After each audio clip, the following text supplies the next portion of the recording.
একদিনের করুণ একটা ঘটনা।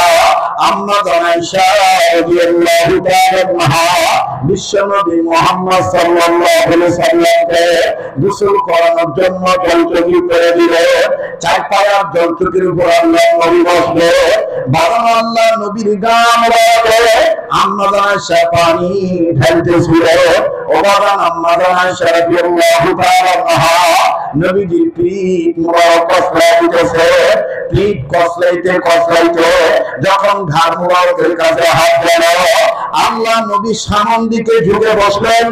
আর সামন দিকে ঝুঁকে বসার কারণে আমার বন্ধুগণ জলচকির উপর বসা ছিল, এই জলচকির পিছনে দুইটা পা উঁচু হয়ে গেল। আম্মা আয়েশা খেয়াল করলেন না, আমার বন্ধুগণ আগায় গেল। যখন এই মাজনুনি আগাইল, আম্মা আয়েশা আগানোর ফলে আমার বন্ধুগণের উঁচা হওয়া জলচকির পায়ের নিচে আম্মা আয়েশার ডান পায়ের কয়েক আঙ্গুল পড়ে গেল। যখন পানি ঢালা শেষ হয়ে গেল, নবীজির গাম যখন আমার বন্ধুগণ শরীর মোবারক যখন ডলা শেষ হয়ে গেল, নবীজি সোজা হয়ে বসলো। কিন্তু মাথাটা উঁচু করলেন না, মাথাটা নিচু করিয়া দেখতেছে গা ধোয়া পানি সাথে লাল রঙের রক্তের মতন কি যেন হয়ে যায়। আল্লাহ নবী মুহাম্মদুর রাসূলুল্লাহ সাল্লাল্লাহু আলাইহি সাল্লাম বললেন, আয়েশা এখানে আমি আর তুমি আছি, ব্যাপার কি রক্তের মতন লাল রঙের কি বেয়ে যায়? আম্মা আয়েশা কোনো কথা বলেন না। ও বাবা নবীজি আবার জিজ্ঞাসা করলেন, ও আয়েশা কথা বলছো না কেন? বাদামদের নবীজি খেয়াল করে দেখলেন নবীজির কানে কেমন জানি বোবার মতন কান্নার আওয়াজ আসে।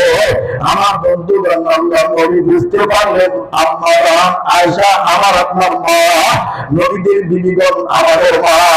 আম্মা আয়েশা বুকে কাঁদতেছে। আমার বন্ধুগণ আমার নবীজি আয়েশাকে ডাক দিয়ে বললেন, আয়েশা ও আয়েশা তুমি কেন কাঁদো? জবাব দিচ্ছ না কেন? এখানে রক্ত কিসের? পানির সাথে লাল রঙের বেয়ে কি যায়? আম্মা আয়েশা কান্দে ডাক দিয়ে বললেন, নবী গো এটা অন্য কোনো রক্ত নয়। আমি আপনাকে যখন গোসল করাইতে যাই, আপনার পিঠ যখন আমি কসলাইতে যাই, আপনার ঘাড়ে যখন আমি কসলামি দেই, আপনি তখন মাথাটা নিচু করেছিল, সামন দিকে একটু বেশি অ্যাডভান্স হয়েছিল, ঝুঁকে পড়েছিলেন নবী, যার কারণে পিছনে দুইটা পায়া উঁচু হয়ে যায়। এই উঁচু পায়ার নিচে আমার ডান পায়ের বৃদ্ধাঙ্গুলি এবং আয়াতাঙ্গুলি পড়ে যায়। নবীজি দহন শেষে যখন আপনি সোজা হয়ে বসে, একে তো আপনার শরীর মোবারকের নবুয়তের ওজন, আবার আপনার শারীরিক গঠনের ওজন, এই দুই ওজনে এমন ভার হয়ে গেছে, আমার ডান পায়ের আঙ্গুল চারা থেকে রক্ত বাইর হয়ে গেছে। আল্লাহ নবী দাঁড়িয়ে গেলেন, আল্লাহ নবী দাঁড়াইয়া নিজের হাত দিয়া আমার বন্ধুরা আম্মা আয়েশা ডান পায়ের আঙ্গুল ব্যান্ডেজ করে দেয়। আর আম্মা আয়েশাকে বুকে নিয়ে আল্লাহ নবী বললেন, আয়েশা তোমার এত কষ্ট হয়েছে, তুমি কেন আমায় দাঁড়াইতে বললে না? আল্লাহ রাসূল জনাব মুহাম্মদ রাসূলুল্লাহ কথার জবাবে আম্মা আয়েশা চোখের পানি ছেড়ে কান্দে কাঁদতে বললেন, নবীজি গো আমি আয়েশা তো আঙ্গুল দূরের কথা, আমি আয়েশা কলিজাও নবী ফেটে যাইতো, আমি আমার স্বামীর মহব্বতে কলিজাও ফাটাইতে লাগিয়েছিলাম, কিন্তু আমার স্বামী মুহাম্মদ বসা থেকে দাঁড়াইতে বলতাম না।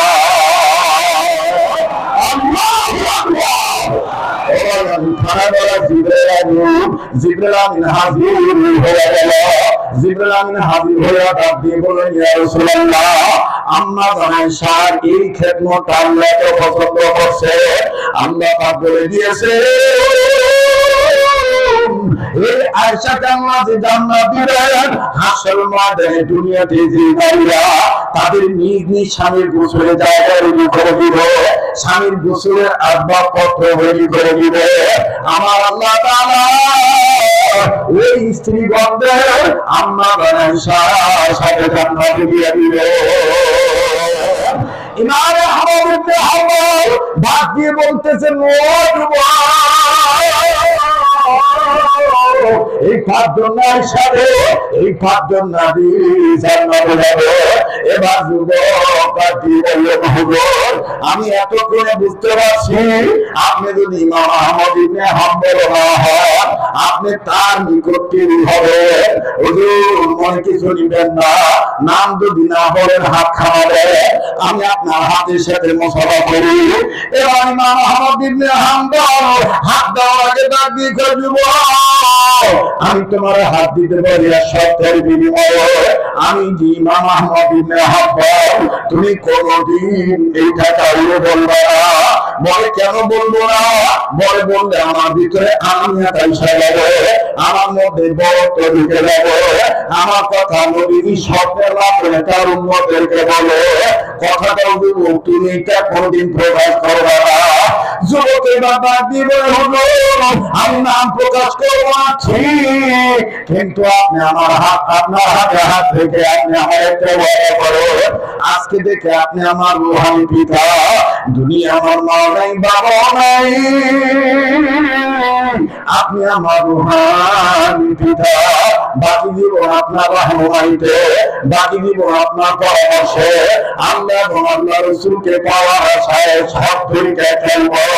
আস্তাগফিরুল্লাহ বললেন হলো হুজুর আমি জাহান্নামের আগুন থেকে বাঁচতে চাই। ইমাম আহমদ ইবনে হাম্বল দিয়ে বললেন, যুবক তোমার মা নাই বাবা নাই, আসলে তোমার মতন বড় আবার বড় দুঃখের কেউ নাই। ও সাভার থানার এই বিরুলি এলাকাবাসী, এই কমলাপুর এলাকাবাসী, পশ্চিম বাজার এলাকাবাসী, নবায়ন হাউজিং এলাকায় একটু দিনটা নরম করার চেষ্টা করো। এই দুনিয়ায় যা বাবা তার মতন বড় ভাবি আর কেউ নাই। এই মাদ্রাসায় দেখবেন বা ভালো সন্তান আছে, আর আমি দাঁত থাকতে দাঁতের দাঁত পড়িয়ে গেলে বুড়োদের কি মর্ম ছিল। আমার ভাইয়ের দুনিয়া বাপ মা থাকতে বুড়ো না, বাপ মা কি খবর, বাপ মা মরিয়া গেলে বোঝা যায় বাপ মা কত বড় নিয়ামত ছিল। বাপজিরা আমার এই ময়দানে কে জানি বাবা হারায় বসে, কে জানি মা হারায় বসে, কার জানি বাপ আছে মা নাই, আবার কার জানি মা আছে বাবা নাই। মাঝে মধ্যে বাপ হারা সন্তানেরা এই এতিম বাচ্চাদের সাথে একটু সময় দিবে, দেখবেন এই ছোট্ট ছেলেদের অন্তরে বাপ হারা দিতে না।